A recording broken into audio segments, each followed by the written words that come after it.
Good evening, Jobber Nation. Welcome to a late night episode of the Jobbertears podcast. As always, I'm Janelle from HR. Here with Wilkins and Mr. Black. We have, and hopefully in about a good half hour, we have a very special guy coming on, jumping on. He has something so dope and amazing that he's going to want to talk about. So we're going to start the show off. We're probably going to just focus on AEW as we do have our full gear viewing party this Saturday at Legends. So make sure to come out. Drink a Red Bull, get ready, and we'll do some predictions. But we could just jump into talking about some stuff this week in wrestling. On the WWE side, I'm trying to think. Oh, well, they dry ass Drew ain't dry ass Drew no more. Let's talk about the He's the same character, He definitely is not. Well, listen, I'm not a fan, so I'm okay either way. I promise you. Hater, dog. But Tone. Happy belated birthday to Keith in the building. Actually a few birthday shout outs. Shout outs to Mr. Black's Miss Mariah. Happy birthday to her.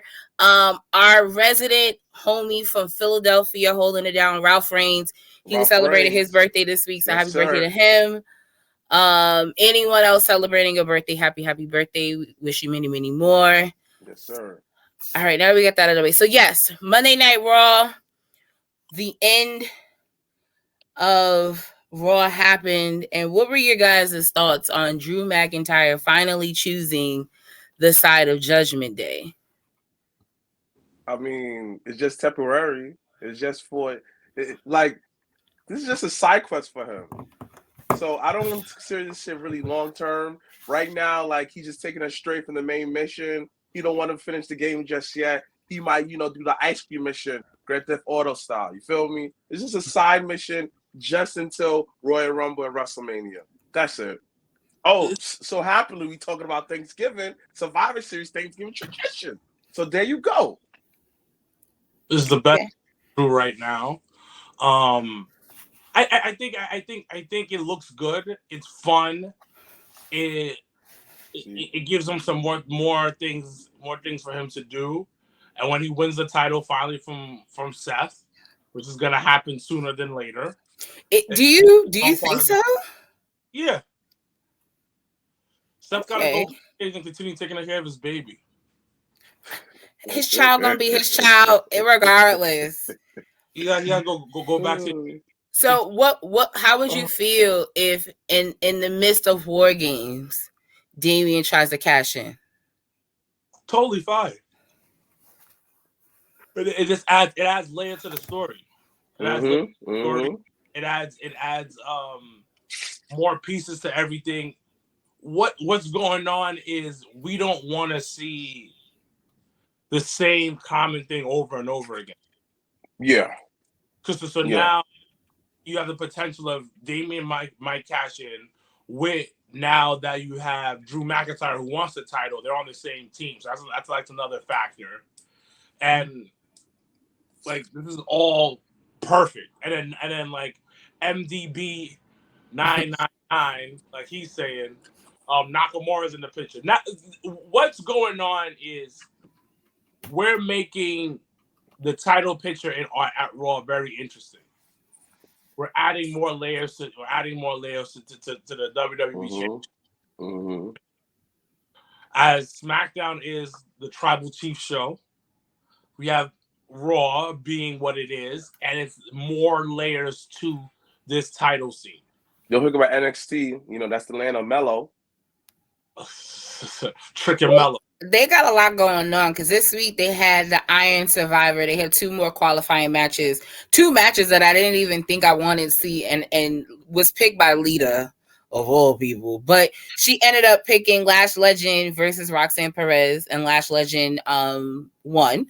So she'll be heading to Bridgeport for that match. And then they had Trick Williams versus Joe Coffey, and Trick won. Trick won without Mello helping him, which I thought was interesting. Because he came out in the ring and was like, oh, I'm here to help my brother. I'm here to, there's 2 of them. And Gallus, I got your back.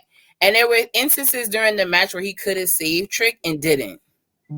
And it was very interesting how they continue to play that. So that'll probably definitely lead them to WrestleMania weekend together. It's hope. That's why.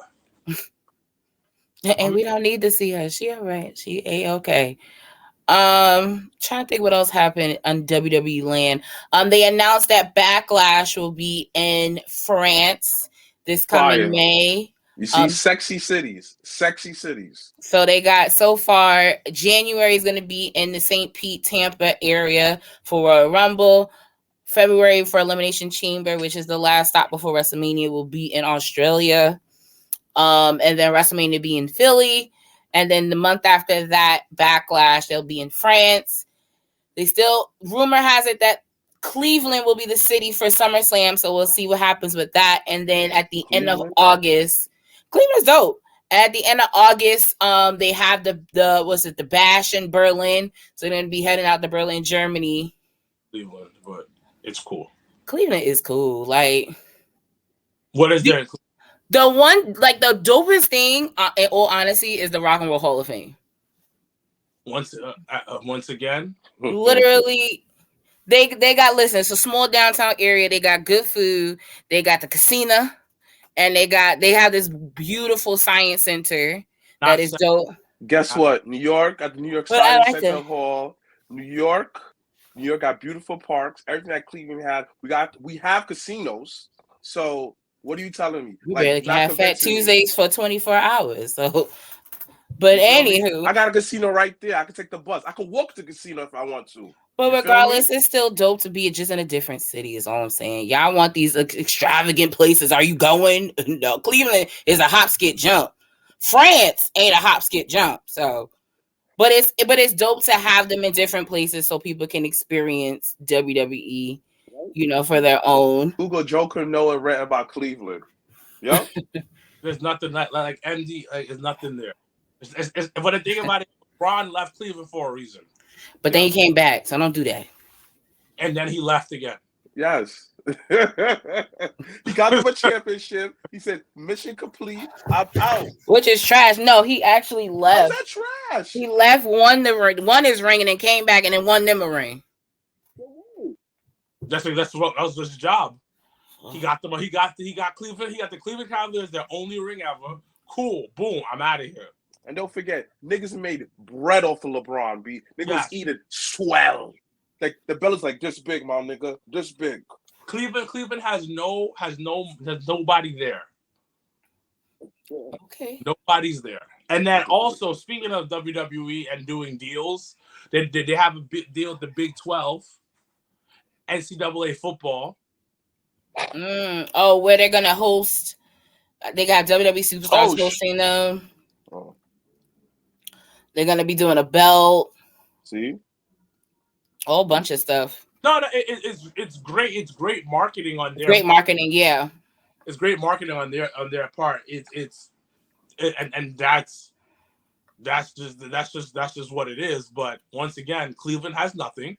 But at the end of the day, we all got to go. That's too many sexy cities in America. I had a blast.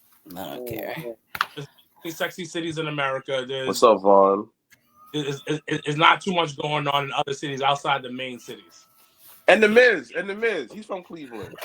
Yeah, it's from Cleveland. And Ziggs. Ziggler. Because they're big Cleveland Brown fans. Yeah, Ziggles. See, there you go. Yeah, you know. Oh, nah. Okay, guys. But anything else in WWE that caught your attention this week, so we can jump into some AEW stuff? Really ain't WWE really stand out to me, but Impact. I was watching Impact before we got on. Boy, Trinity versus my nigga Sonny Cheeks, aka Sonny Kiss. Man, fire match.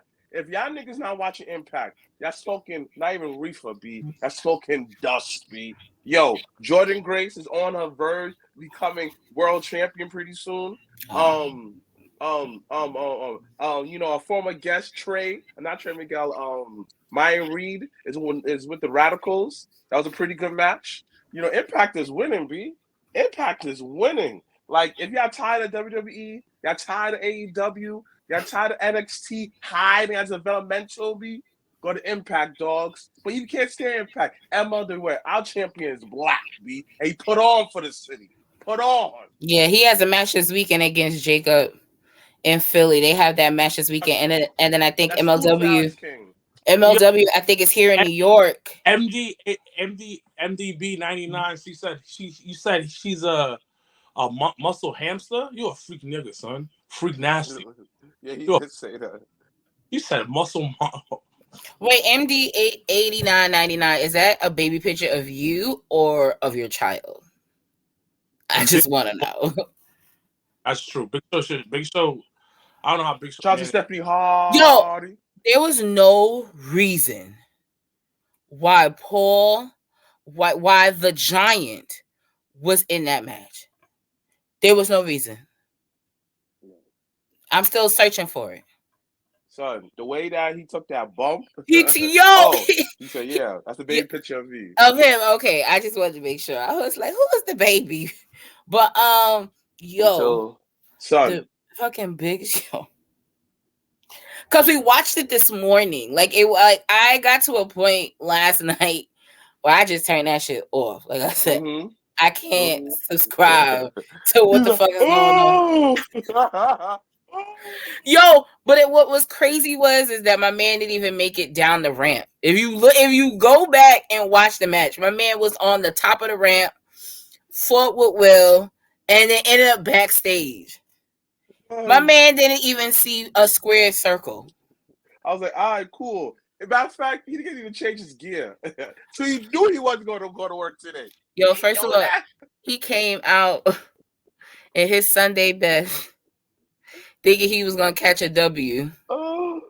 Vaughn said medium show. Yo. Low vibrations on all across the board. I don't know how Big Show still got a job, bro. Good. Duh.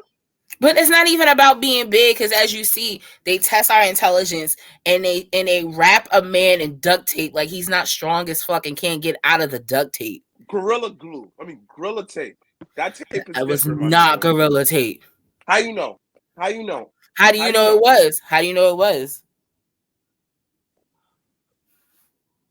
Nah, yo. When they said Jericho low key, I said, what the fuck? I said that was a thing. That is very true. You know what? If he was, he has tall. Oh. I was like, you was in the middle saying something. No, Big Show has tall privilege. Exactly.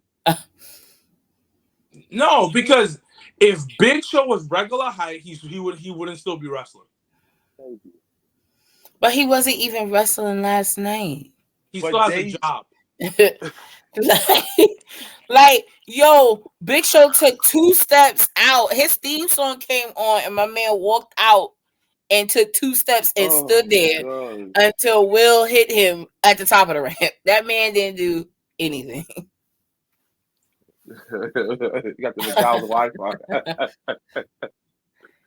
Yo, this shit is wild. Like, I can't even. Since we're in the land of AEW now, because once again, Full Gear is this Saturday for those in the tri-state area want to come out. We have our viewing party. Bring your Red Bull. Make sure to take a 5 energy drink and all that jazz. How many matches on that card? Hold on, because I pulled it up. Oh, but before we go there, 9 plus 9, including the pre-show. So 1 pre-show and then 8 matches. Yo, somebody been listening to you, Janelle. Remember what you said last week on the show? You said, I guarantee it, 9:30 every week's a women's match. And what time that match came on? Like 8:30. Right. But it was, and guess what? It was still the only women's match on the goddamn show. So, Stephanie, somebody is purposely fucking with me on that side. I promise you. When I saw it's because yeah, right. No. Let's hear this. But I felt the type of way. So Adam Page versus Swerve in the promo, right? It was a great promo.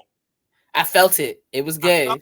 Felt great. Adam did a good job, but a small part of me felt it was a little racist.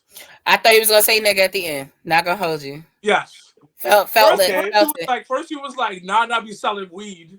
We stealing weed. Selling weed from high schoolers. First of all, high schoolers. So problematic. And then I was like, I don't know how to feel about this. This is kind of funny, but I don't know how to feel about this.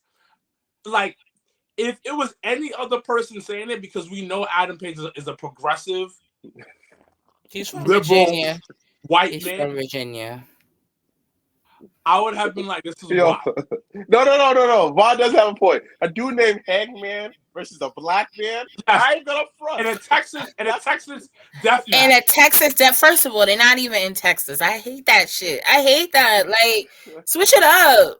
Nah. All of it is problematic as hell if we didn't know what Adam Page's heart was. We know he a good-hearted white man. Well, because he donated that money he won in that match to that Chicago school. So yes, Keith. Yo, somebody that is a friend to Swerve Strickland, please let him know. Them girls make his mouth look like they rotten, and I hate it for him. I hate it for him. I don't listen. Y'all already know he ain't on the top of my list, but I hate that for him. So wait. That is so bad. Now you see, in their defense in this feud, yo, he did it what a lot of like the media would say what black people do. He did creep in a nigga's house, talk about black people are robbers. That's a stereotype. You feel me? So I didn't even think of that. That wasn't where I went with that. But I tried to defend this, D. Like I just was like, yo, he's just playing mind games with him, and I could fuck with that. That actually wasn't against that. Boy, I'm just saying. I'm more against the grills. If Hangman let out an N-word, I understand. I was like, hear me out. Hear me out. If it was real life. If somebody came into your house, son, I'm like, it's wrong, but I get why you said it. First of all, be clear. That wasn't even his house. Oh my God, storyline, my nigga. Shut up. But I'm saying, you saying in real life, it's like, yo, bro, that's not even realistic. No. I'm saying in real life, I'm going, damn, you can't be doing that, but like, yo, you did creep to his house, you was whispering crazy to his kids. That's violation right there, though, son. That's violation, son. But when he said, no, everybody's looking at you crazy in the comments. No, he can't say that. This is why I'm just saying. This is barbershop talk. That's it. Fair. But we're still gonna say no. No, he's not allowed to. Gonna say no.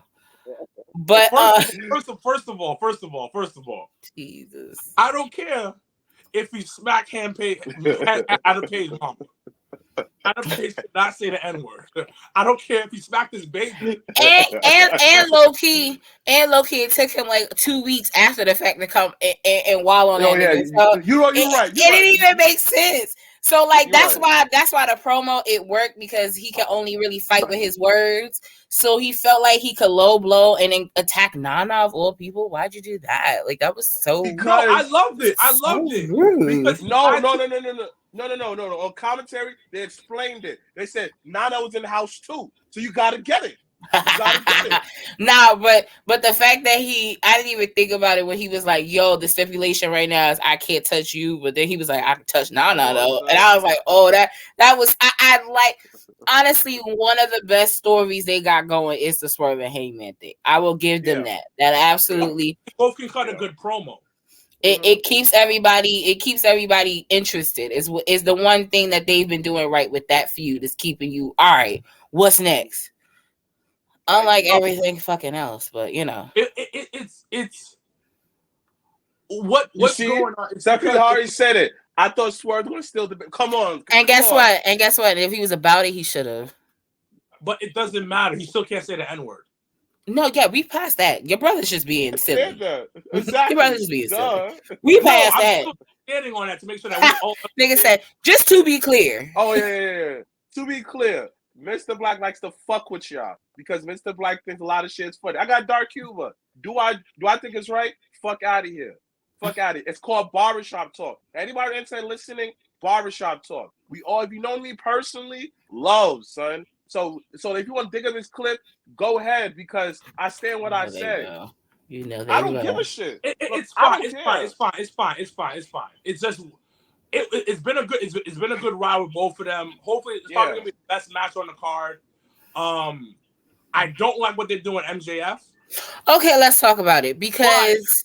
But I think, in my opinion, I think Jay White is low key, kind of over outworking MJF in this feud. But I think he's only outworking because he's the one holding the belt. To be honest with you, half the time when he be talking, it don't connect for me. So the fact that he's been walking around for a good month and a half with that belt and saying I'm the world, like this is all, I'm all elite. That's how I would feel. That's what would make me feel like, okay, he has the one up. Like like MJF is going into his own title match as the underdog, and it's weird. And it didn't have to be that way. Well, it's nothing. Well, the thing is that's how sometimes it goes, though. Even if you look at sports, it can be like that. The champion could go as in the underdog.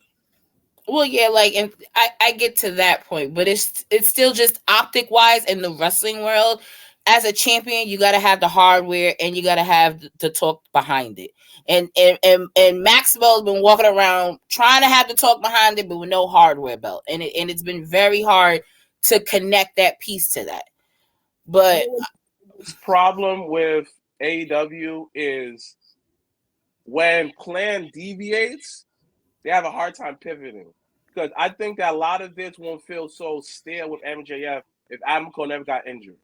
I agree. That's the thing. So the pivot that they're doing is very like, and it's not MJF's fault. He's doing his part. He's doing everything he has to do. He do all the little stuff. He gets the crowd into it. He does his part, but Tony has a bad way.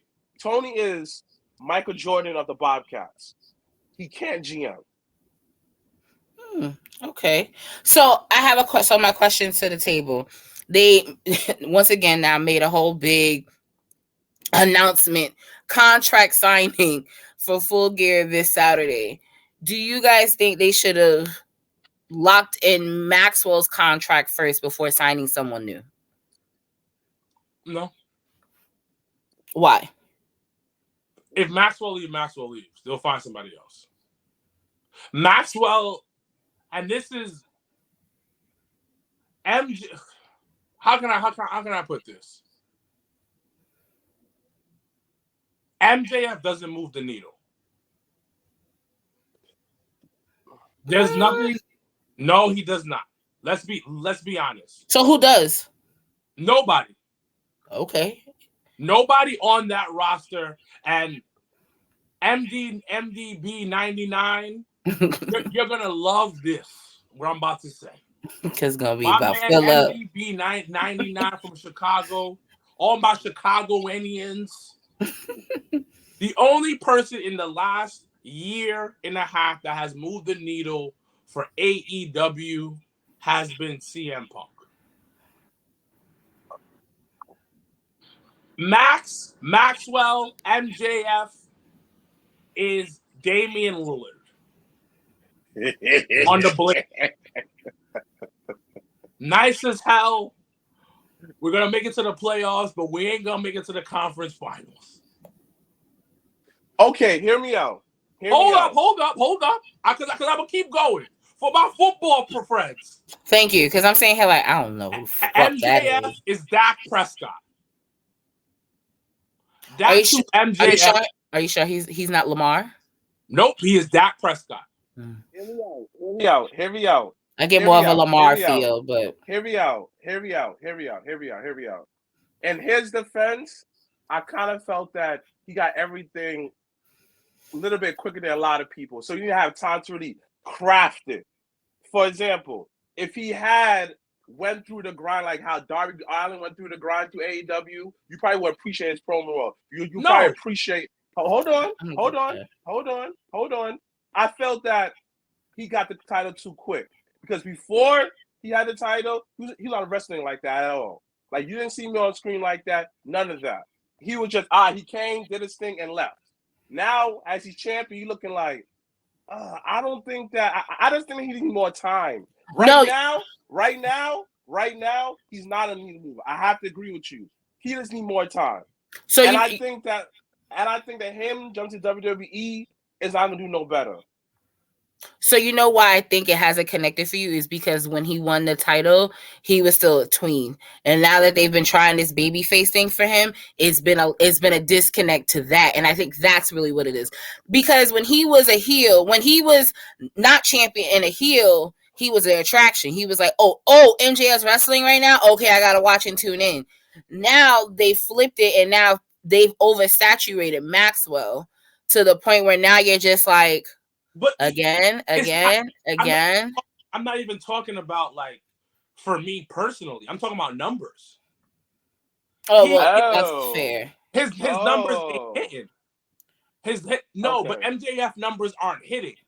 He's not pulling the ratings. He's not. So I think it depends because even when that match he had with Omega on Collision, that was the highest section.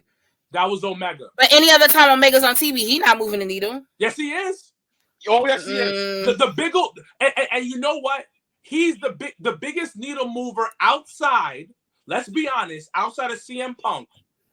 I'm not even an Omega fan like that, but let's be real. The biggest star outside of Moxley and Jericho in AEW is Kenny Omega. We can't even deny that. And I'm not saying he's a real needle mover like that. He's not pulling a million people, but at least when he wrestles, people pay attention. Because Kenny made MJF look good. Kenny's out here making Daniel Bryan match be a match of the year. Kenny's out here Will Ospreay being a match of the year. So we got to understand that, and I might even take it back. The real needle mover outside of Punk and outside of Moxley and Jericho is Kenny. Yeah. Because the thing about it, when we were interested in the match between MJF and Kenny Omega, we're like, oh, Kenny about to put on a banger. That is true. We thinking that about Kenny about to do something. Because we're not thinking, and I don't want to, because I know the streets are going to say, oh my God, Wilkins, he hates MJF. I don't hate MJF. I fucks with MJF. But MJF is Dak Prescott. Damian Lillard. And hold on. He's good. But he ain't the guy who's going to take your team to the next level. Well, I guess it's here. Oh, so before we do get him into the lounge, real quick, MJF Josh Allen. Respectfully. Ciando said Kenny out here looking like Patrick Mahomes on these streets for AEW. But not with this video game. I digress. Not with this video game. So yeah, real quick before we do get our guests on, I do want to run through these predictions real quick for Full Gear. So the pre-show, which is a 0 hour, is gonna have MJF with hopefully a partner of his choosing or someone that shows up for him, aka Samoa Joe, versus the Guns for the ROH tag team titles. This is a waste of time. I really think the Guns should win it, but that's neither here nor there. Yeah, and move on from it. Yeah. Like I said, ROH is in the dumps. Wait. Again, so Wilkins, you have to understand, niggas got jobs. So? That's okay. But so Wilkins, niggas gonna be poor out here without Tony Khan. And Vince, he would have nothing with it but bought the library. So but we don't know that either. But no. Hold on, Janelle. Let's be honest. He probably would have just did that. It's a catch-22 because I feel like he would have bought it for the library, but I think Trips would have seen certain people and picked them up.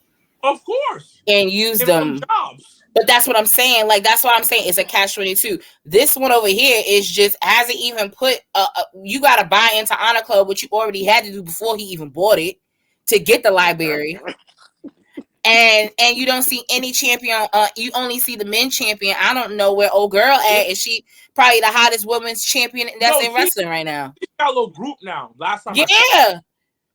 And the group be low key not the chief for her, and then she low key a bully. It's really weird. I'm kind of on board for it. First of all, a couple of things. First of all, Athena out here looking like a joint. Baby hair. She got them edges together. She got them edges together. We're gonna talk about that. Somebody finally listened. All right. Let's get some predictions. Okay, sorry. Real quick, we'll run through it so that I don't continue to waste time. Yes.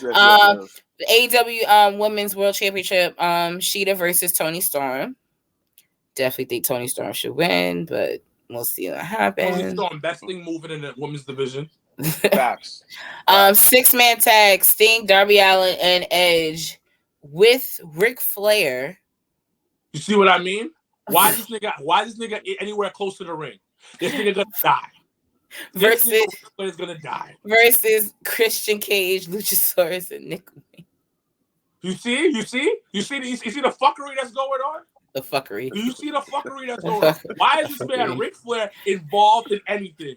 Because he got two separate contracts. He got a wrestling contract and he got a sponsorship contract. See the fuckery that's going on?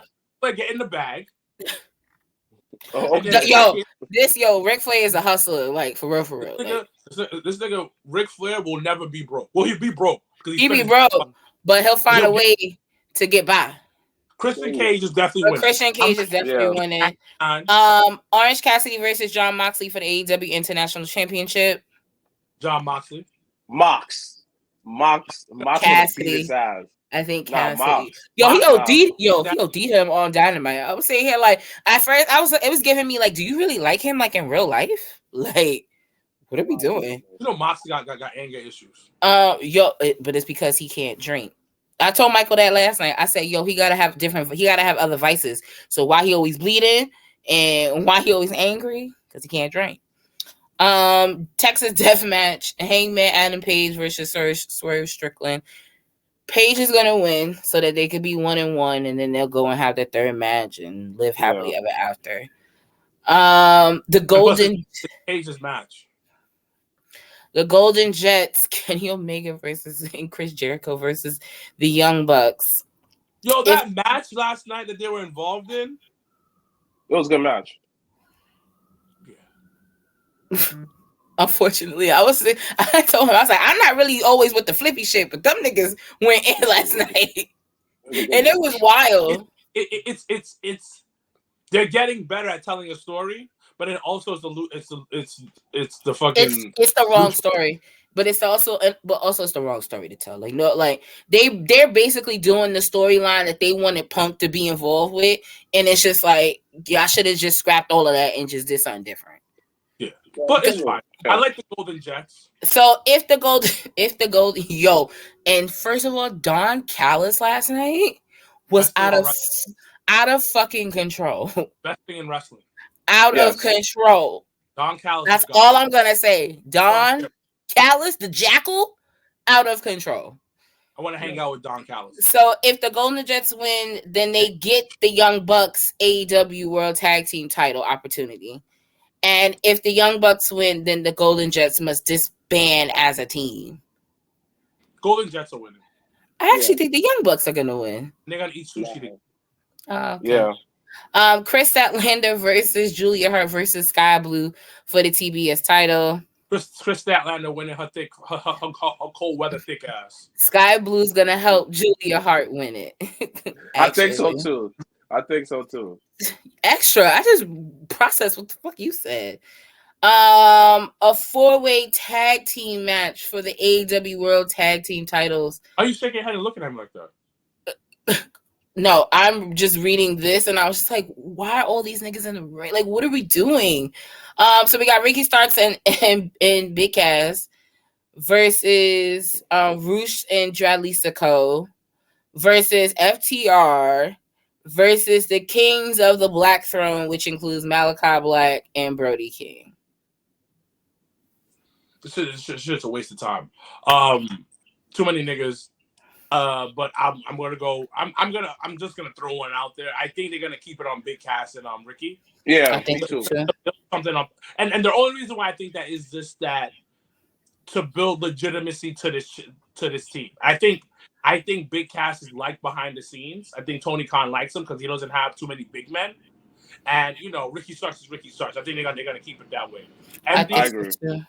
MDB 89, 99. Yes, cold weather thick. Anyway, and last but not least, Maxwell Jacob Freeman versus Jay White for the AEW World title. McDonald Wi-Fi. He probably getting calls. That's probably what it is. Yeah. So will Maxwell be walking out of California AEW World Champion with his belt? Yeah. Who they gonna give it to? Jay White? If they don't, then he's not going back. If MJF is not champion at the end of this show with that belt, that man is not re-signing. That don't make no sense. Yeah, okay, I agree. That made no sense. Last but not least, before we do get our guests in, who's the man or woman behind the mask? Because they're gonna probably be shown finally this weekend.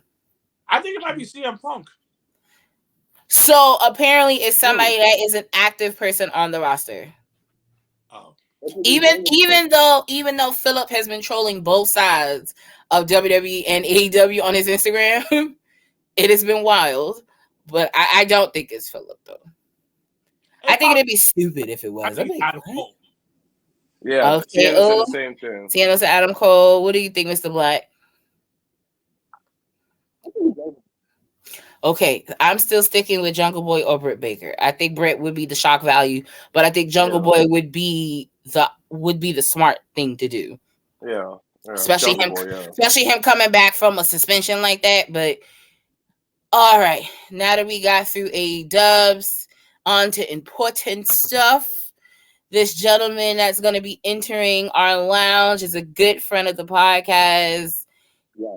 And he has a phenomenal show coming up down in Charlotte, North Carolina, December 1st. So as everyone knows, I don't do introductions. I let people introduce themselves. So we're going to let him come on in. And then he'll be able to say hi. Plus, we haven't seen him in a long time. What's going on, everybody? Hello. Look who right. He put on his WBLS voice. Hello guys. I gotta at least come smooth, you know what I'm saying, before I get worked up. We are starting the revolution. The revolution will not start us. Hey, man. Something like that. What's going on, y'all? It's the the intergalactic soul, the honorable brother, the revolutionary ourself, Darius Lockheart. How y'all feeling?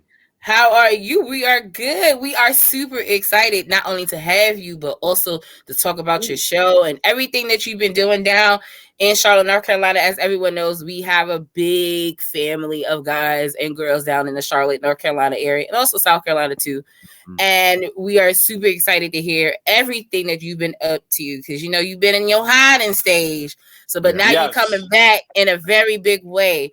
So tell us a little bit about the foundation of this show and the meaning of it. I think it's super important to kind of give the background of it so everyone just has a better understanding of what you guys are looking to present. Yeah. Well, it's a lot of things at once. It's my love letter to pro wrestling. It is kind of a new direction, a new flavor, kind of a more cultural relevance put into our pro wrestling. I'm doing some old school stuff, but I'm also adding a lot of new flavor to it. Positioning wrestlers of color, trying to put people on the show, make sure we're looking good, make sure everyone's looking good, but also just creating a product anyone can enjoy, whether they used to be a wrestling fan and forgot, whether they don't know they're a wrestling fan yet, whether, they've been a wrestling fan their entire life and just need something different that is a little doper, a little realer, a little not as pro wrestling as everything is. We're trying to grow and make ourselves have crossover appeal, but also at the same time just create some dope content. I don't want this to answer the pro wrestling necessarily, but it's at the heart. It's just something new. But I hope I did it justice just then. Yeah. Well, no, I try to be careful how I present it, you know. No, which I think is important because even, regardless of anything, it's all about the presentation of it. It's all about and how you want people. For you, what do you want to be the biggest takeaway of the show? Oh, that's a good question. The biggest takeaway, I want people to have a good time. I want it to be a show, people have a good time. But I want everyone to be able to have a good time and see themselves in the show. That's really what it is. I want everyone, I want everyone to be able to watch the show and say, I know someone like that. Like, I got a friend like that. Or, that's me. That's me. That right there, that's what I want. Like, if I was a wrestler, that's what I would look like. I want to give people all those colors to play with. Because, when you're celebrating community, we're celebrating spirit, we're celebrating people, you end up celebrating culture on a whole new level. And you get to paint with every color that it looks like. You get to have us in every single light. And a lot of times, we've been, I don't want to say victim to, but we've been subject to people's visions who can't really rock with us, to people who don't really understand us. There's a lot of ideas that, if I can't write a certain show because I just don't have the lens for it, right? Well, if everyone who's, actually curated or created or been at the top of wrestling for the past 70 years has been an old white dude, they're not going to have the lens to, apply themselves and change stuff because they're not going to have the desire to. They're not going to have the idea to. They're not going to have the cultural viewpoint to. And that's all I'm trying to do is just trying to put it in different hands and see what happens when the person who has that viewpoint or is willing to listen is in charge rather than just the same old. So, question. Yeah, what's up, brother? Where did this all come from? Because one day I'm on Instagram. I'm on the X, aka Twitter, the Bluebird, and we're scrolling, and then I see ASE. I go, oh, what's this? This is something dynamic. This is something different. Then the flyers start coming out, and obviously you're curating. But I want to know, where did this birth from? Were you taking a poop and you just popped it? Nah. As you can see. You gotta get them cut off. Oh no, that they censored you. Nah. I don't know what the next thing you was finna say that I was doing, but maybe it shouldn't have been. But you know what? The man is watching. Yeah, the man is watching. Always. Watching and making sure I don't say certain things. But you know what? Always. The big question is, where did this come from? What truly inspired? Because yes, obviously you talked about doing something for the culture, all of that, but there's always that one moment that's like, nah, I'm going to do this. What was that moment for you? It was somewhere between me and Saeed Al-Sabat on the couch, sitting there talking about. Of course, the other revolutionary. Yes, we were love that man. Yeah, absolutely. How could you not? We were chilling at the crib somewhere on the couch. And we were just talking about what it would look like if we had something, like if we just made a show that we want to see. Like, because there's all these things I hear wrestlers say to each other, damn, that would be a dope idea. That would be sick if they let us, if he said, yeah, man, and everyone goes, but they'll never let us do that. And it's like, yo, but what if we could just say, yeah, do it, if it was us? And it started from there. And it was like an idea like, man, this is what it would look like. Let's put our money together and like start saving and we'll eventually do it one day. And that was just kind of what it thought of. And eventually I remember someone, I won't point no names, but someone publicly, there was a call to action for more wrestlers of color in AEW on a high state, one more Black professional wrestlers in a main event scene when they were launching. And I believe the statements that were said was, well, who all is out there? And myself, I took it personally. Very Michael Jordan, I took it personally. Who all is out there? And it's like, I remember this. Yeah, I remember this moment on the Bluebird at the time. On the Bluebird, yeah. And people were like, "Where the niggas at?" Because I don't see that niggas. And he was like, "Are we here, nigga?" Yeah. Go ahead. So I'm looking side to side, and I'm like, bro, O'Shea Edwards ain't signed. What are you talking about? Man, I'm here. I'm chilling. You know what I'm saying? Saeed was chilling. Like, there's a lot of us out here. So it kind of felt disingenuous, that question. It felt disrespectful. And I said, you know what? Maybe we need to show people what it looks like, when maybe we need to show people what they're missing out on. And so at first, this was a whole different company, brother. This was born out of spite, out of kind of a chip on the shoulder of being like, y'all going, like, But honestly, at the end of the day, we don't need validation. We don't need outside validation. We know what this is. So why don't we just kind of put money in our own pockets, do it ourselves, show people ourselves, and not wait for someone else to have to validate it. I know what we got. So that's kind of where it came through between those two. And now, eventually it became more of a unique experience. When I walked away from pro wrestling, I needed time away. I needed time away from everybody. But and as time grew and I sat at home and I was watching and I had a lot of thoughts about everything, I realized that what this really needed to look like more than what it was before. We had a different name. I think we were going to have the name Vendetta. It was legit the same logo, but the words Vendetta. Like, it was way more adult. Yeah. It was gonna be a late night thing. It was gonna be more for like the adults. But I was like, you know what? That's a niche of a niche of a niche of a niche. We need to open this up. We need to create new fans. We need to have crossover appeal. We need to talk to these kids that are in this community that don't get to see themselves, presented like this. We need to, have we need to get to these families that want something to do. Young people, Charlotte's booming like a new city. Everyone's looking for something to do, and everyone don't want to go down the South End. It's gentrified now. People want something to do. So it's just like, yo, let's just make it all open. And as I sat home, it kind of just developed into this. I put my own money aside, and now here we are. Yeah. So I have to ask you this. You mentioned you took some time out from wrestling. Yeah. At one moment, you was one of the hottest prospects in NWA.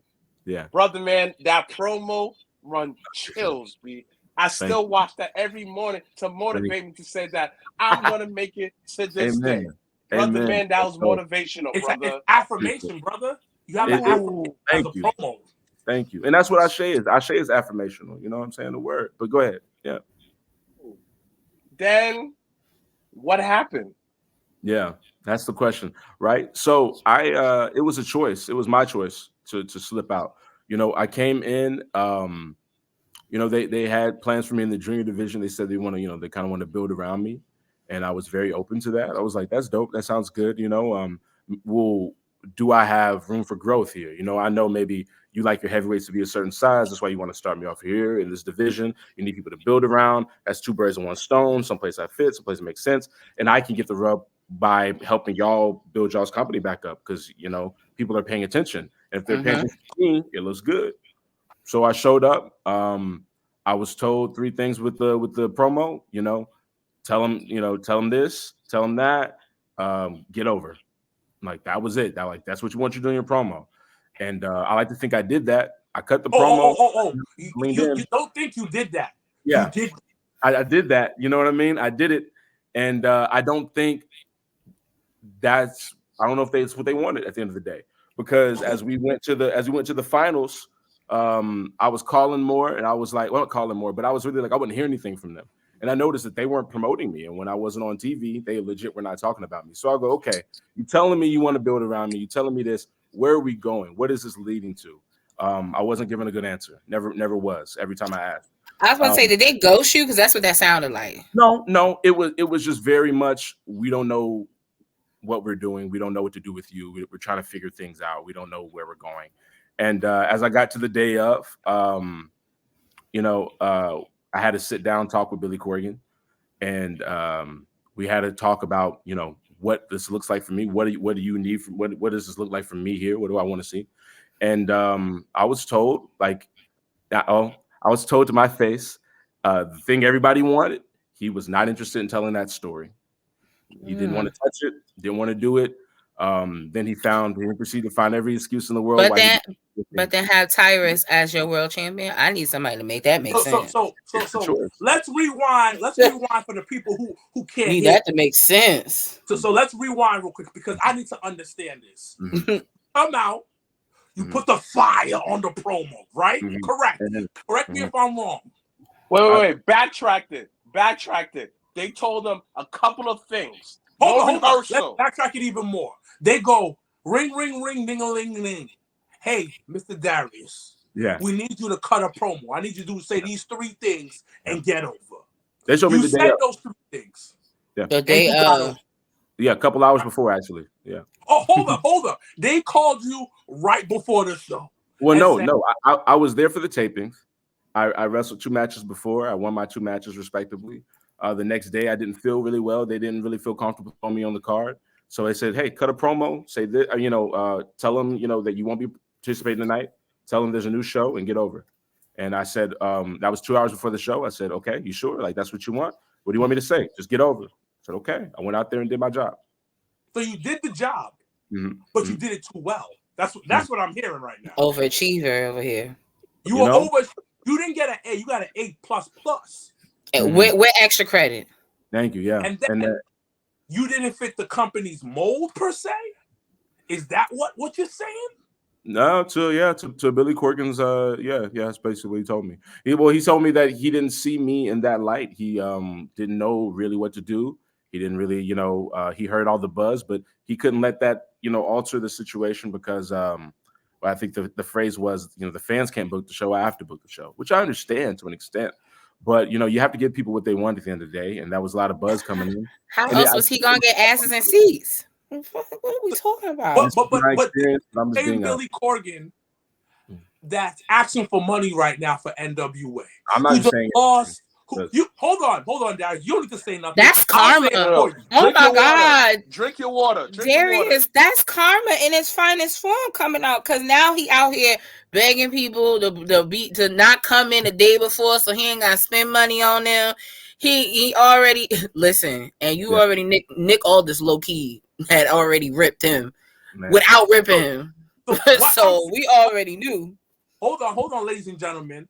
Our ancestors took care of Billy Corgan for us. Okay. Our ancestors said, you know what? That you go take a little rest.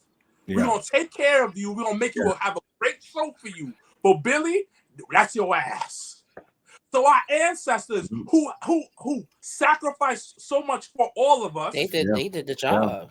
They took care of them. Now, I am done talking about that bald-headed smash pumpkin. And let's talk about something beautiful. This Absolutely. show, I'll say it again. Am I pronouncing it right? Ashe. What does it mean? Yeah. So it has Yoruba origins. It's from Africa, but it's more of an affirmation. So it's kind of like amen, right? Sometimes people put it at the end of it, like, when you saying something, you bring it to life, but it's really life force, life energy. When you want to bring something to life, you say Ashe, you know what I'm saying? So therefore, every fan that says the company's name, you're speaking life over yourself, you're speaking life over the company, you're speaking life over your time. It's a backdoor putting medicine in the candy like I always do. I try to do that for people. And so you're speaking like, good omens and I think it was a manifestation over your life every time you say the word Ashe. That's just really what it is. So yeah, that's now guess what? Every week they're gonna be saying it on the podcast. Like nobody did. I already see it. You know, but like, all right. What was the most difficult part of booking the show? Because you have a show where everybody wants to be on, and we're in an era where, besides that dumb tweet, there's a lot of black wrestlers. So how did you come down to this card? How did you pick the best people for this card? The funny thing is, like, I didn't even look for black wrestlers necessarily. I picked the ones that I knew. I picked wrestlers that I knew wanted to be here. You know what I'm saying? Like, if you notice, like with the marketing of Ashe, I never said black only wrestling company. I never said any of that. It's really a giant Rorschach test. I just said it's a wrestling show. I did the card, and people saw what they saw. Now, is it all brothers right now? Yeah, it's all sisters right now. Yeah, for sure. But when it going into picking this, I felt, what do I want to represent? What do I want to bring to pro wrestling? What do I want to see us like? What do I want to, what I want to see exemplified instead of the same stereotype, same as this? I look for traits of inclusivity. I look for traits of that feeling. You say restore the feeling. People say restore the feeling all the time. I wanted people to be like, I used to watch Rock and Stone Cold, and I came here and had a good time, and it's that energy. I felt people who were real humans, like people that everyone knows. Like, people know someone like Trish Adora. People know someone like Kevin Knight, just a fly dude. People know people like Ashton Starr, who's a fashion designer. People know Trevor Aon, a black goth. You know what I mean? It's a little bit of everyone. So I wanted the show to be a mirror, really, to show you, hey, this is what we look like. It's really it's cool having so many black folks here, because not only does it take the weight of representation off of them in terms of I got to represent everybody because everyone's already here, but all at the same time, it becomes a celebration of the diaspora itself because we get to see every avenue of what it looks like. So this is really just, it was kind of easy to make the card, to be honest. I thought the criteria was, what matches do I want to see? Okay, what can be a launching point? Or like what can be a chapter 1? Okay, what, how can I make it short? What can go? What's the fat? What needs to be here? What can our main event say? How can it say it? How can I show women that they are appreciated here? How can I show women that they are, a foundation, just like the men of foundation here? It's just all these questions I'm trying to answer, and the math just kind of did itself. You know what I mean? It was very easy to book the show. So what's been the hardest thing for you not to wrestle right now? Yes. Because I said, what's been the hardest emotion and feeling you had of not being in the ring? Because in all honesty, it's two different worlds. Even though wrestling is one big world, you booking a show and you wrestling in the show are very two different jobs in the same industry. So what challenges have you had on the other side, outside of the ring? So yeah, the other side outside of the ring. Okay, so that's like two questions, right? You're like, well, why? A little bit. Okay. So what's keeping me out the ring? Right. I want to know what you miss about being in the ring and what's been the hardest part out of the ring. Okay, got it. What I miss about being in the ring? Well, I don't necessarily I don't need it. You know what I mean? So it's I'm always gonna miss the crowd and the interaction of the fans. You know what I mean? I do miss that. I do miss interacting with folks. I do miss growing and being better at my craft each time I leave, and understanding what human relationships are through my work. But other than that, in terms of the hardship of this, it's just been being available. I went from talking to nobody to everyone having access to me at one time, in a day, because I was like, okay, I'm gonna come back and say something soon. I kind of gave Easter eggs, but then when I dropped it, then it's like, okay, now you're opening yourself up to everybody. Now everyone's emailing me about being on the show. Now I have to tell people what the vision is so they understand. I'm not saying, get out of here. I'm just saying not right now. You know what I mean? There's a lot of trying to explain the vision to people who don't necessarily need to know it, but also at the same time need to know that they're still valued, and it's not a no to you. It's just a not right now. Those kind of dynamics and being open, it's really hard. I think it's a little overwhelming sometimes. A lot of days I'm overwhelmed by the accessibility that I have, but I'm working on it and how to keep things at arm's length. Yeah. So, are you booking everything by yourself? Yeah, this is me right now. Right now for the first show, yeah, it's me. So all these matches we done seen on the Instagram, that's you. That's me. Which is it's a hard trust me. It's a hard task to do. Yeah. But you're doing it well, and you're doing it in a way where you can have the community is on your side. And I think that's always the plus. Even when we do shows and things like that here in New York, it's always like our representation matters, and we want to be able to let people have fun. And I think that when you said they don't have to worry about being the black person on the card, it makes the locker room lighter. It makes the matches more fun. It makes everyone just let that go and just have a good time. And that's just the beauty of when we're able to do something for us, by us, that we can do that. Because no white man gonna understand that. They just not. And it's not a shade. It's just just true. Yeah. But I mean, but this is what this is for, because there's a lot of Billy Corgans out there in the world. You know what I mean? And every time it's time to remix or redo a company, restructure a company, they hire a same old white guy from the past 20 years. It's either Cornette or Bischoff or this guy or that guy or Bruce Pritchard, or it's the same 10 guys. It's Paul Heyman even in a circle. And it's time to get some new people in there. It's time to get some new blood in there. It's time to get people, someone who can see other people in there, if you know what I'm saying. So that's the deal. But right now it's all me. I'm sure I've been in talks with certain people in terms of general managers. A lot of familiar faces there. So you'll see some other matchmakers soon in pro wrestling. But right now, yeah, the first show is just me. Wait, hold on. Let me ask this question first. Is, as a black man, right, in wrestling, how you deal with people who look like us, who's on the same program? Well, I like to think that I don't really open myself up to things like that. And more in terms of I'm working with people who get it.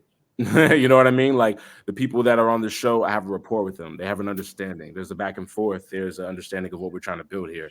And I'm not trying to invite anyone into the party that doesn't get it. And if, they don't get it, then like they don't have to be here. You know what I'm saying? There's a million other places to go spend your money. There's a million other places to go wrestle for.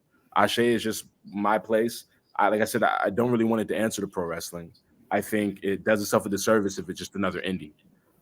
This is different. You know what I'm saying? It's in the world of pro wrestling, but it doesn't necessarily have to be the same thing everyone else is expecting it to be. So for people who don't get it, I mean, they can go get it some elsewhere. But, I don't really have to worry about the people like that because the people on my team are people I trust to be on this show. So are we expecting another show? When will the next show? Will this be a yearly thing? I'm listening. We'll see. I'm going to address a lot of things on December 1st. So if you want to know the answer to that question, I hate to do that to you, but if you want to know the answer to that question, you got to see the stream and be there. I mean, we're gonna be there. We're gonna be there. Trust me. He gave the BravoCon Housewives answer like, y'all gonna have to wait until the actual thing to know what's going on. I'm a promoter. I can't give you everything. You know what I mean? So how has it been marketing and stuff for you? Like because that's like, again, not the easiest task in the world. So how have you guys been able to market down in the Charlotte area? And then the other day you posted you and Ya, shout outs to Big Yaya, of course, Battle Club Pros franchise champion, always. My champion. That you guys had went to a school and talked about the show. So talk a little bit about your marketing plan. Well, hold up. I got what? Are y'all ready for the surprise?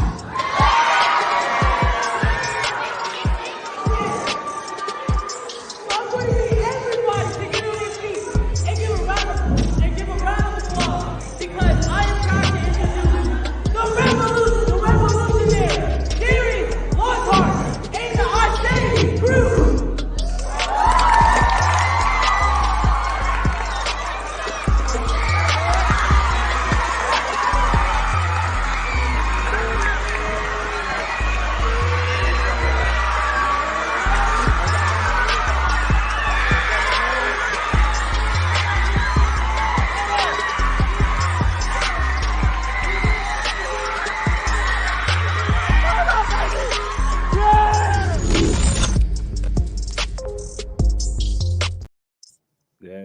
That was awesome. Yo, I'm laughing and hollering at the white kid that y'all was right next to that didn't even move. He didn't even move. He was so confused on what was going on. Oh my God. It's been such a funny thing. We just closed up today. We brought everybody up. Well, we brought me, Ya, and Rayhan. Well, basically all the team North Carolina came with me. Rayhan, Ian Maxwell, Movie Mike, they all came through today with me. Keith Mack came through as well, doing media for all of us. Yay! Shout out to Keith.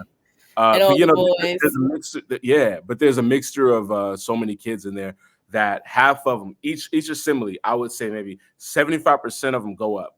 25% don't know what wrestling is. They just never even seen it. They're just no idea. Now, the funny thing is we do a highlight video before we come out. So they know so they're familiar with the brand. They're familiar with us.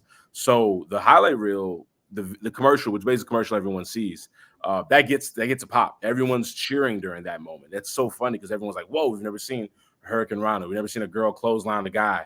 And then we come out, it's a lot easier. But some people are just like, I don't know what wrestling is. I don't really get it. He was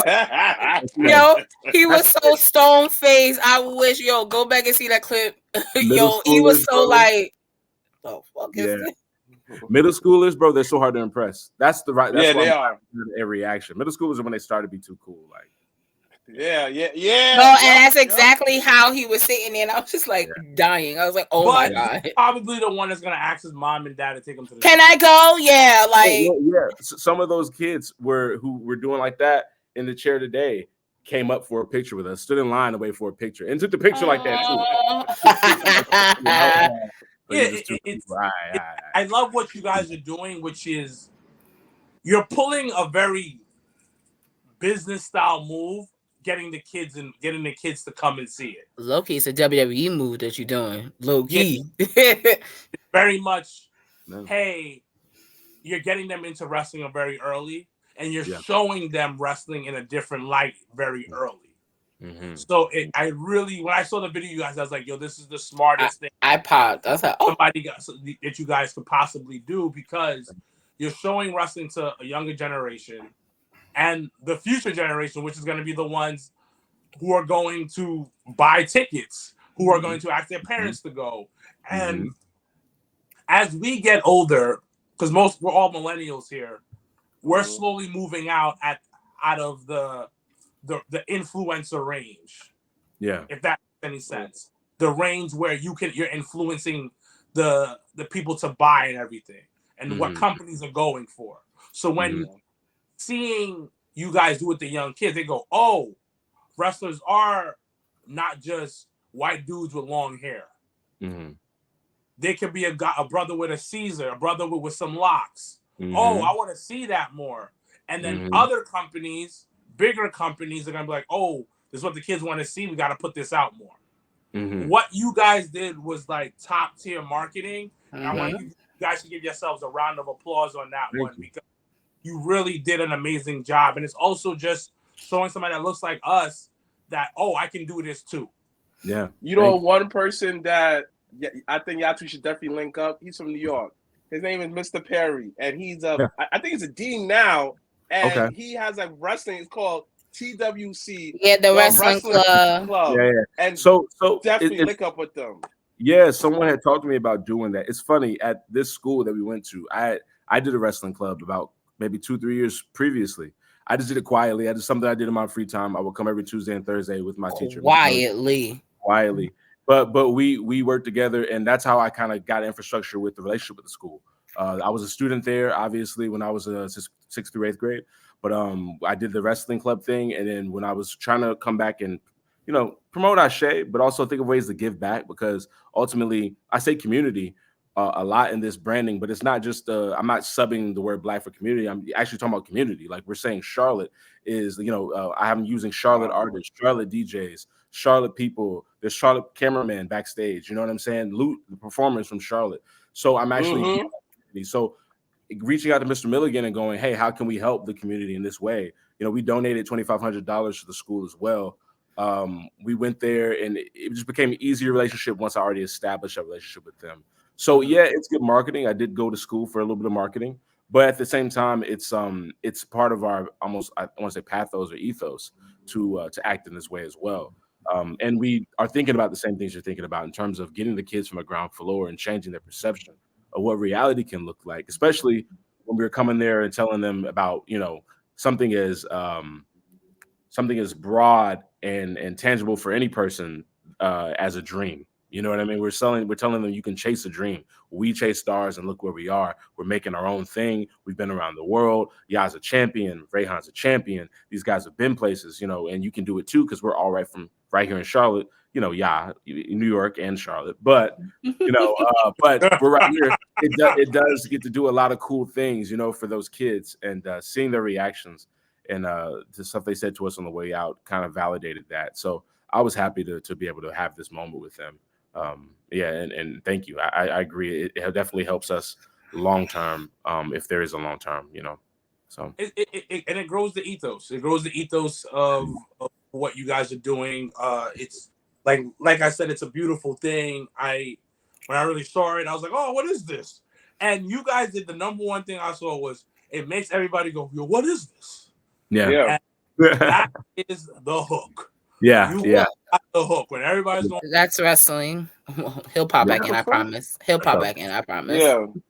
Yeah. It happens. It happens. Yeah. I saw someone in the comments said he was on McDonald's Wi-Fi. That was rude. But I don't know what did that to you. They always say something crazy and outlandish, but it's okay. But no, you mentioned a little bit about hip hop and music and involving that into the show. So talk a little bit about how you guys plan on incorporating it, and like if you could pick an album of your favorite artist or whatever it is, what album would you say is would represent what I say is? That's hard. That's hard. I come with the hard hitting questions now. Okay, I like that. So in terms of the first half of that question, being the music, how do we incorporate? Okay, yes, I talk a lot about crossover appeal and relevancy, cultural relevancy. People liking to be, heard, understood, seen, felt, and I'm trying to say this without throwing shots, but there's definitely been times where I've seen, big wrestling promotions have an act on, and like the act don't quite curl over, or it's not for like the people in the audience is like, yo, we don't want to hear Pitbull and Flow Rider for the 80th time. We trying to watch our wrestling. You know what I mean? Like I'm trying to find something that's relevant, but at the same time, we did so I'll give it. Me and Team North Carolina did a music video, "Are the Power." Have you want to refer Mm-hmm. But we did a music video with Tia Corinne like 2 years ago. Never really got to get aired, everything like that, but we filmed it at the AML location, and Tia had invited about 200 of her fans. If Tia Corinne, if you don't know, hip hop artist, rising hip hop artist, been on the cover of XXL magazine, tracks with the baby, has a big hit called Freaky T. It's viral, it goes everywhere, it's whatever. So she invited 200 of her fans, or just a bunch of her fans, to come to be a part of the show, part of the music video. And 200 people showed up. 200 people showed up, but they showed up with fans, Rey Mysterio mask, and these are people who were just hip hop fans. They're not wrestling fans. They don't watch every week. They haven't watched for years, but they knew what it looked like. They knew what it was, and they was all about the vibe. So when they came and they saw me in the Power, and they were like, "Yo, y'all are pro wrestlers, and you look like that, and you come here and you do this, and you really do this," and it blew their mind. And these are people ages 17 through 26, and I'm like, okay, so there's an interest. There's a crossover ability. Wrestling, like if you look at sitcoms, movies, everything has a wrestling episode. Everything has a little wrestling reference. Like Shrek has a wrestling scene. It became very apparent to me. It was like wrestling isn't whack. What people are doing in wrestling is low key whack. So it's like, because people used to love wrestling. So it's just like, yo, how can we make this a little less whack? How can we do it like ours? So getting that music being the crossover and the usher in, similar to the rock and roll, movement in the 80s with Hogan and Cyndi Lauper and stuff like that, and even to the extent a little bit when you late 90s WCW, you got Master P and the No Limit Soldiers there. Like it works. We've seen it work, and when it's done not whack, it definitely works. So we're just trying to use music to kind of find a new audience to kind of sink them in. When they can find out their favorite artist is performing at ASE, it's another ticket bought. When they're finding that, they can go to our, YouTube page and have a playlist of music they can listen to while they study or while they chill, get ready for the club. They can come to ASE, and now there's also wrestling here. I ain't seen wrestling in years. Let me watch this. Oh, wait, it's dope. Oh, wait, they look like me. Oh, wait, yo, sis, come check this out. It becomes that. So it becomes the bridge of all bridges to kind of meld the two worlds that I love particularly. And not even just be confined to hip hop. We're planning to, kind of dive into a lot of music. Hip hop into that kind of 90s boom bap is just really what I felt this screamed. You know what I mean? Like this feels like a vibe. This feels like, and I wanted to pull from that in Living Color. I've been joking with Suge D. I've been calling myself Keenan Ivory Heyman, like a little, but like that's what we're trying to pull from, though. You know what I mean? So it's that. But it's understanding that there's so many colors that we come in, so many colors to play with, the music sonically, so many sonic things to play with, that I want to bring more than just hip hop, but just all sorts of Black music. Once again, it celebrates the diaspora. Let's hear the diaspora too. And that creates a lot of different fans. Brings a lot of different fans. So let me ask you a question, right? Yeah, what are some of the things in wrestling right now, you as a fan, that makes you go like, we got to do better? Oh, it's a lot. It's a lot. It's a lot. I think someone was speaking to the point of, the pops are in the bumps now. And I don't know if that's true wrestling vernacular, but what people are saying is the reactions are in the move. The reactions are in the people, when you hear the boom on the mat, that's what's been getting the reaction, right? When you hear when someone hits someone, that's what's been getting the reaction. The thing is, if you spam that reaction over and over again, then the reactions are always going to come when you do those things, which means you have to do those things to get a reaction because you train the audience that that's what you react to. That means they're not reacting to you as a person. That means that you have to keep doing those things forever to even stay over. But then that shortens your career. That burns out the fan. That exhausts the fan who's been watching wrestling for 9 hours. You know what I mean? But also, like, if you can watch something if you as a wrestler can make it more about what you do versus what you do, that could change the whole industry and bring it back and not have us lose the plot so much. You know what I mean? Some of the best wrestlers in the world are, not the people that sit with us. The people that sit with us are the ones that connect with us. And I don't think you can connect with someone if the only time you can get a reaction out of them is falling on your neck. That's what I think pro wrestling. So we're trying to change that narrative and add a little bit more to, bringing it back to the core. So that's something I see. That's something I see that needs to work.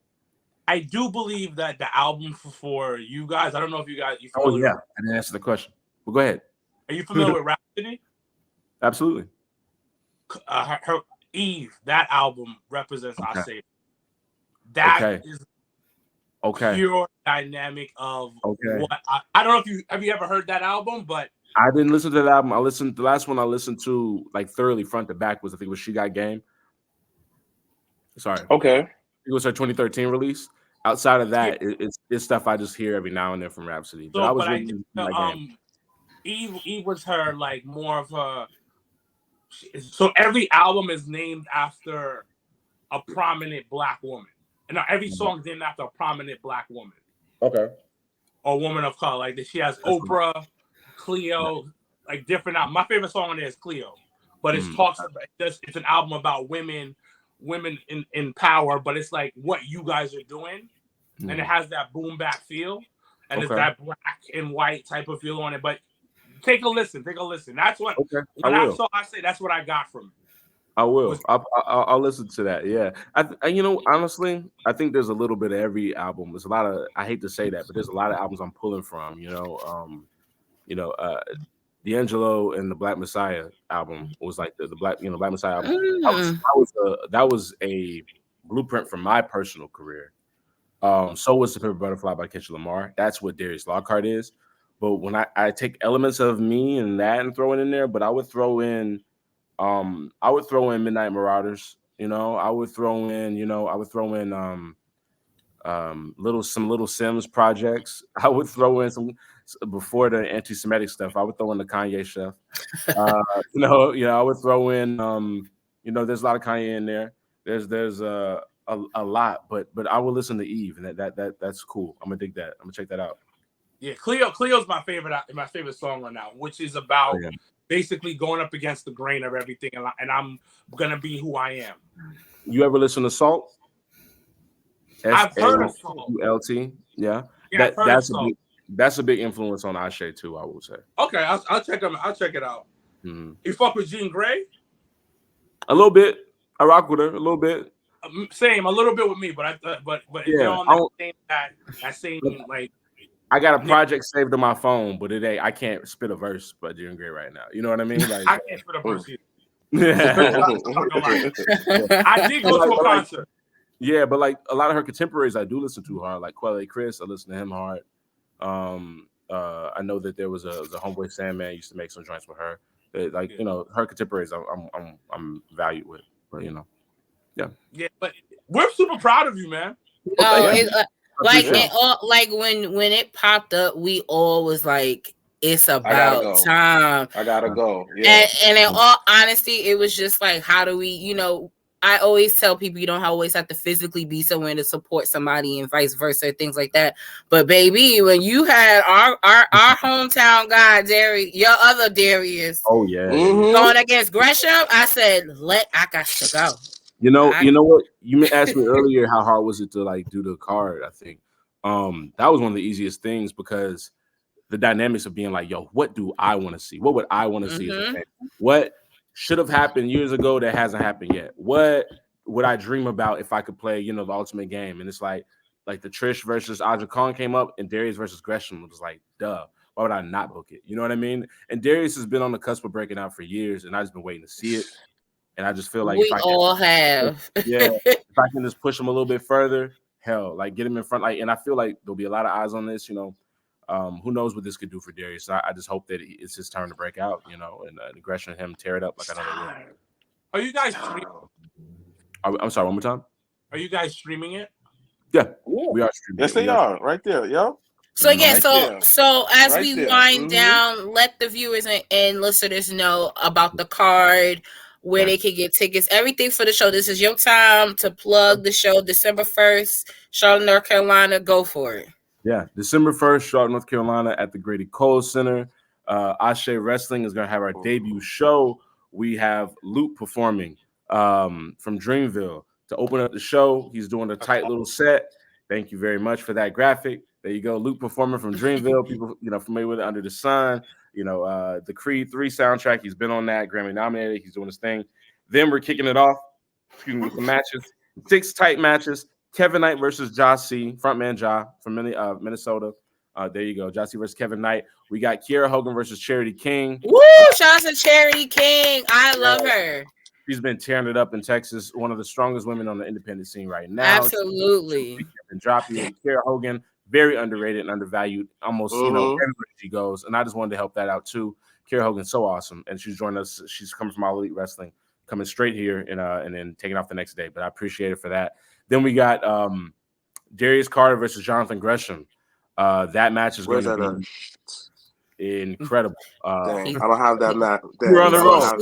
He was trying to find the graphic, but it's not. Listen, it's here. Do you have PME versus the Infantry? We'll go into that. Wait, hold on.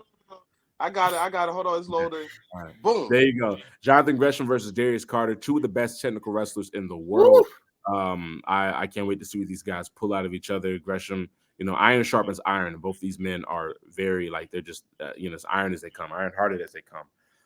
The next one is TME versus the main event, the other main event, the main event versus the Infantry. The main event coming from Pittsburgh. This is a really cool tag team match. I can't wait to see it. We get to see just big 2 guys just go at it against these military veterans who are just awesome television stars. We get to do that. Then we got Team North Carolina versus Team Georgia. 4 versus 4 tag team match. 1 fall to a finish. These guys are getting ready. It's like 7 guys ready to break out, ready to really show what they're made of. New York, y'all's got some success in New York. Rayhan's got some success in Florida, but right now this is really their time to come out. We got the Pan-African champion leading Team Georgia with Suge D. It's going to be an exciting time as well. Then the main event, Trish Adora versus Aja Kong. Yeah, what a main event. This is going to be Where'd you find her? Bro. Y'all think I don't know Aja Kong? What's Yo, he said it I got her, I can FaceTime her right now. That's what I'm saying. Who gave you her email, her AOL email address? Because she definitely is not on social media. I think I'm a lot more connected than people realize, just because they. Hold on. Say that again. That was a flex. That was a flex. That was a flex. I'm just saying, I'm He said, I know who I know. I know. Some of these rooms I'm not in is because it's a choice. It ain't because I can't get in them now. Trust me. And you know what? That's respectable. Yeah. Not even gonna hold you. Choice. You know what I'm saying? There's more power in a choice than just doing it to do it. There you go. And I'm making a lot of choices on this show. I don't want to book anyone just to book them. Everyone's here for a reason. And people, you'll see some amazing things out of them on this show. So yeah, Aja versus Trish is going to be a throwback to that 90s Japanese wrestling stuff. They're going to take it to it. Trish, gone to Japan, battle tested, and Aja is a gatekeeper there. So I can't wait to see how this goes down. But that's our main event. That was a bar. First, yeah. Oh my God. It'll be the first time. Well, what did I say? I don't even. You don't even know what you said. You said. I just go. Hold on. Let's rewind. You said Trish Adora, battle tested in Japan. Aja Kong, gatekeeper in Japan. Ooh, bar. That's a bar. But she is. And you know what? And this is a crazy moment because I got to make history on this accord too. This is the Grady Cole Center. This is a building that's historic in the sense that the NWA used to hold wrestling there. Jim Crockett Promotions, everything. Ricky Steamboat's wrestled there. Flair's wrestled there. Dusty's wrestled there. And this is the first time I'm pretty sure 2 black women have main evented this building. So this will be a very historic moment between Trish Adora and Aja Kong, and I can't wait to give Aja Kong her flowers, as well as see them tear the house down. Listen, you got me excited about dropping House of Glory. That's hard to do because House of Glory is doing their damn thing. Shout out House of Glory. Yes, they are. Yes, they are. Yes, they are. So I have to work that night at House of Glory.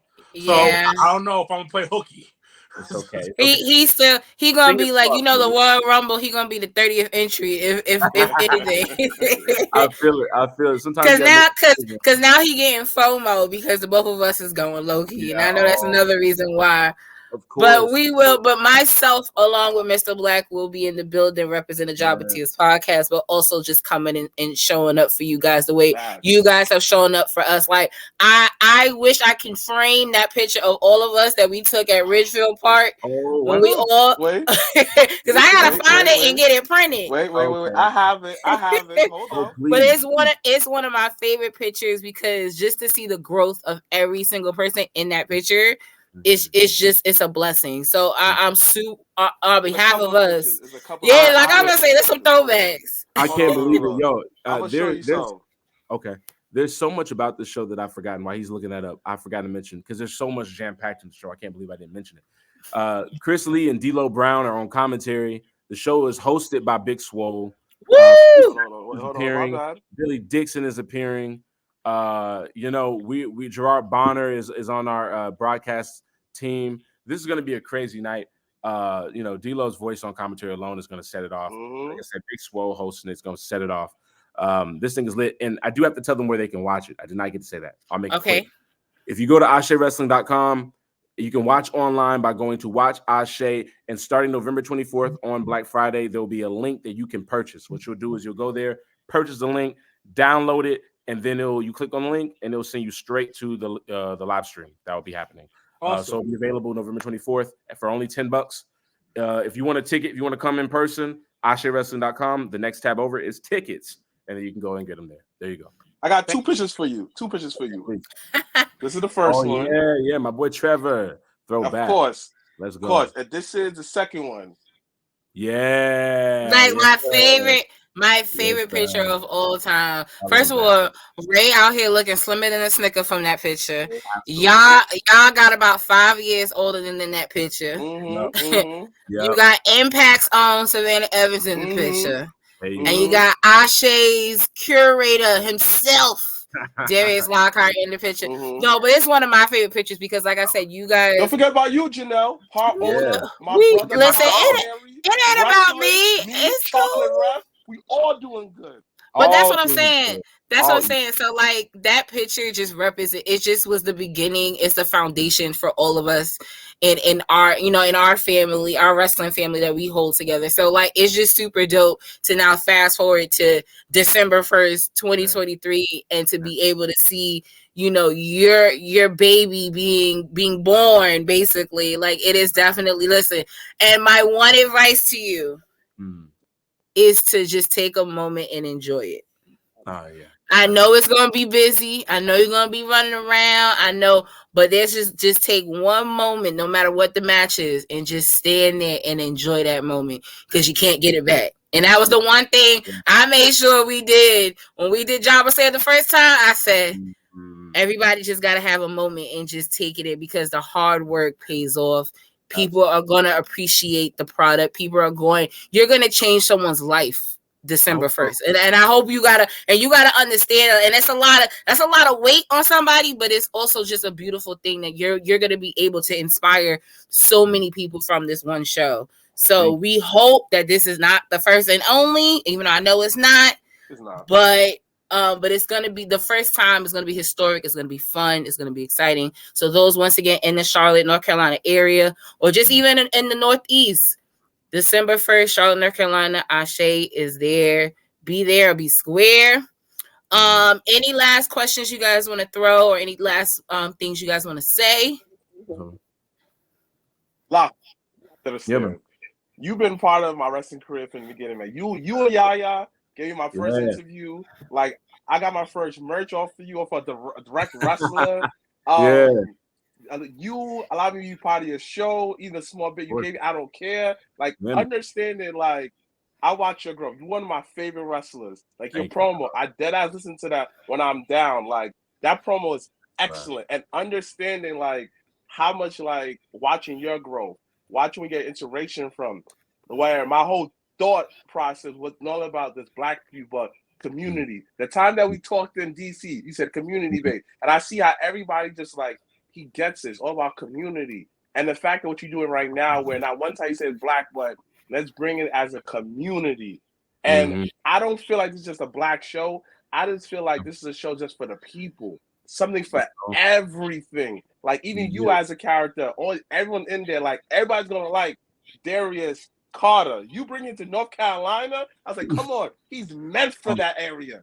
Like it's tailor made for him. Absolutely. And the fact you doing that, I just say you one of my favorite wrestlers, and me just be a part of your life. And I actually call you my friend. Like it's just so cool. Like listen, I get giggly sometimes. I'm a happy dude, but like your growth. No, honestly, he asks about you all the time. He always says everything about you. So you definitely got one over there. We'll talk. Some of the talks I've had with each one of you have done a lot for me mentally, emotionally, spiritually, especially that talk in DC. I think I needed to hear it. I was a little burnt out anyway. But I think coming out and engaging with everyone, man, that did so much for my spirit that day. Hearing the way you guys poured into me, man, that really got me out of a time. Because I knew the next week I had to go to NWA, and I was like, man, I already know what they finna be on. But the love that y'all showed me, I was like, it don't even matter what they finna be on, because y'all so much love. Really, real talk, because I walked into the situation already knowing what I was gonna have to probably say. That's why me and Billy had to sit down. But that's not important. But what's important is the love that y'all gave me. It reminds me to love myself enough to not deal with stuff like that. And that's why I took the step away. I love myself more than I love pro wrestling. And I love pro wrestling. But when you love yourself, you can get to put stuff like this. But y'all remind me to do that. And I thank y'all. Y'all are intangible. And I think that the wrestling community is better off with Jobbertears. Thank y'all, man. Y'all are awesome. No, thank you. Because listen, always say we support those that support us, and you definitely been a day one for us. So we definitely got to show up for you the way you showed up for us. But last but not least, let the viewers know where to find you, where to find Ashe last but not least, so that we sign off on that positive high note. Absolutely.